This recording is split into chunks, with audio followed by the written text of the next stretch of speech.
the most transparent administration in American history. Before Trump, we didn't know the word transparency, apparently. It's been 12 months since you gave Republican influencers part one of the Epstein files. You said the list was on your desk.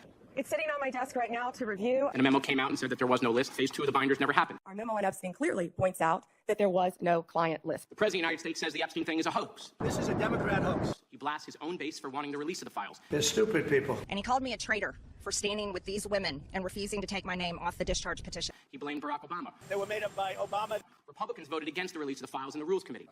Those opposed say no?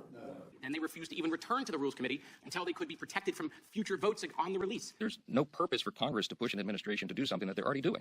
They sent the Deputy Attorney General to meet with Maxwell. Trump is sending his personal lawyer, Todd Blanche, to try and execute a corrupt cover-up, potentially offering leniency to a woman who also abused the victims. She says something favorable about the president. Miraculously, she gets transferred to a minimum security facility. No one can explain why.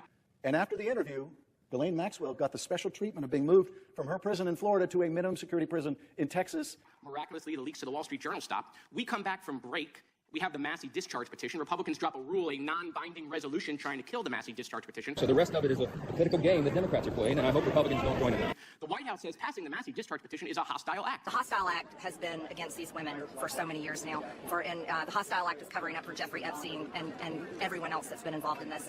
Trying to stop the necessary 218 signatures, according to Republican members that signed it, the White House brought them into the Situation Room, you know, the place where the president goes for time of war, promising things like appropriations or maybe even to primary them. People in the room say you were there. I'm not going to detail conversations that took place in the Situation Room. It didn't work. We get the 218 signatures. We eventually passed the Massey petition. You guys didn't release the files.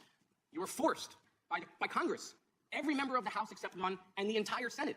The reason the president signed it is because it was a veto-proof majority. We can't agree on anything, and yet the entire House but one member and the whole Senate forced the administration to release the files. Kash Patel under oath said to Senator Kennedy, the FBI is not in possession of any credible evidence that Epstein trafficked girls to anyone but himself. There is no credible information. None. If there were, I would bring the case yesterday that he trafficked to other individuals. We know now that's not true. According to documents, Epstein had a worldwide sex trafficking ring. Girls from Poland, Czechoslovakia, Russia, Paris, modeling agencies sending him girls. He even had a relationship with a summer camp where he groomed girls at a picnic table. Ghislaine Maxwell says 29 Epstein associates cut secret DOJ deals. Turns out there is a list. 6 names readily available if you unredact them. Co-conspirators named, but we got them when you unredact them. Maxwell recently tells a House Oversight Committee that she wants clemency to release more names. Kash Patel under oath said Trump's name appears less than 100 times in the files. We now know that's not true. Trump's name appears more times in the Epstein files than God's name appears in the book about God. Okay, by the way, this is the Trump Bible. Move over, King James. Trump's name also appears more times in the Epstein file than Harry Potter's name appears in the 7 books about Harry Potter. Lutnick says that in 2008, he went to Epstein's home, says he had a massage table in the living room.